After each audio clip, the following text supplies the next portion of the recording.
ভাই সালাম আলাইকুম। হ্যালো, সালাম আলাইকুম। ওয়ালাইকুম সালাম। ভাই রাত্রে ফোন দিয়েছিলেন, ঘুমাই গেছিলাম ভাই। তাই তো বললাম। হ্যাঁ, পরে তো ফোন দিতে বললেন, এই জন্য ফোন দিলাম।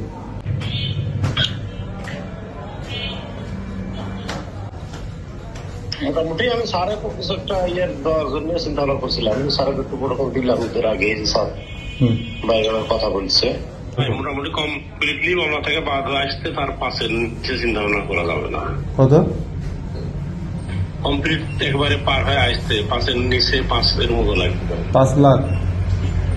হ্যাঁ, এই জন্য আপনি জানেন যে 3-4টা জায়গা এখানে আছে, আর ওইটা 1 নম্বর আসামি।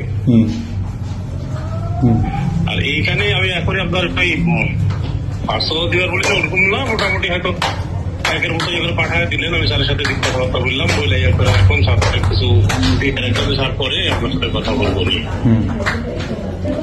মানে এদের আগে আমার ঝামেলা করার দরকার নাই, কেউ যাবে না, আমি মনে হয় আমি ওই দিকে যাবো না। তার মানে দেখা যাচ্ছে আপাতত হলো 1 লক্ষ টাকার মতো আমি বলবো, আর মানে বলবো যে টোটাল। আপনি তার সাথে কথা বলেন, মোটামুটি এখানে যদি মনে করে যে একবারে দিবে, একবারে হলে আমি একবারে প্রসেস করতে থাকবো, সেটাও করতে পারে। আমি একবারে চাচ্ছি না এই কারণে যে যেহেতু কাজটা আমি কমপ্লিট করিনি, করলে তারপরে তা ইয়ে করা যাবে। বুঝতে পারছি। এত অ্যামাউন্টটা বেশি হয়ে যাবে, মানে বলতেই বুঝছেন, এই একটা মামলা, সে তো ভাবতে পারে যে আমি যেভাবে চলছি। আচ্ছা, আমি না ভাবতেই পারে, আপনি যারা বলেন তারপরে যেরকম সে বলে। আচ্ছা, তাহলে আমি আবার আপনাকে রাতে 12:30 1টার দিকে জানাবো। বুঝেন না, আমাদের দপ্তর তো বুঝে, আপনি তো মোটামুটি এমন হতে পারে নাম্বার দিতে গেলে আমাকে স্পেশাল লাগতে পারে, এই সময় স্পেশাল লাগতে পারে, সাইকেল লাগতে পারে, আপনার প্রসেসর তো থাকবেই। 4-5টা দপ্তর আছে, বুঝছেন? নলেজে রাখেন, ঈদের আগে লাখখানিকের ব্যবস্থা করে দিবা বলুন, পাবো যেরকম যখন দরকার হয় বলবো আপনারে। আমি অফার দিলাম, আর আপনি আপনার মতো কথাবার্তা বললাম।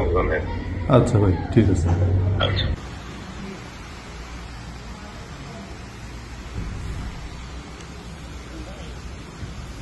ভাই, আপনার মনে হয় নেট সমস্যা? হ্যাঁ, এখানে থানার মধ্যে গ্রামীণ নেটওয়ার্কের প্রচন্ড প্রবলেম। ও আচ্ছা আচ্ছা।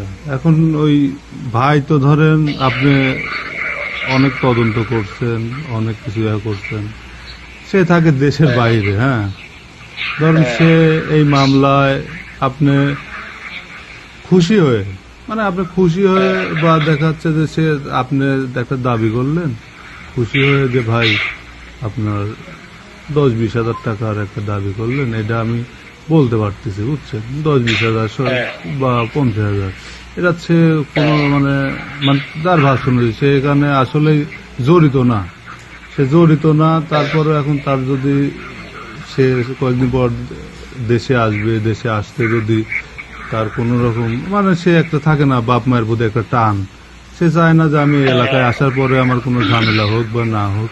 কিন্তু যে 5 লাখ টাকার মতো একটা দাবি করলেন বা বললেন, এটা উনি ধরেন মানে একটু নারাজ, মানে এটা কোনোভাবেই পসিবল না। কোথায় আইনি প্রক্রিয়া আমার যেটা হয় হবে, কিন্তু এত উনি কি বলতে সেটা বলবেন, আমি পারলে যদি সুযোগ থাকার চেষ্টা করবো, না হলে নাই।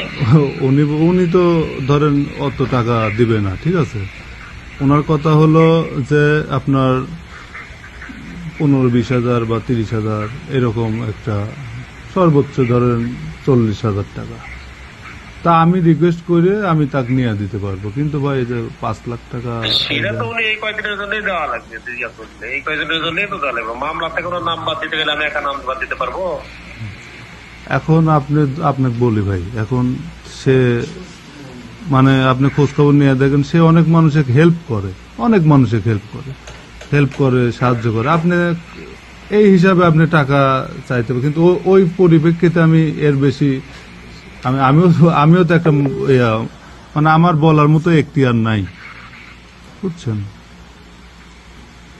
আমার বলার মতো এখতিয়ার নাই। মানুষকে হেল্প করে, সেটা তো আমার তদন্তের বিষয় না, সেটা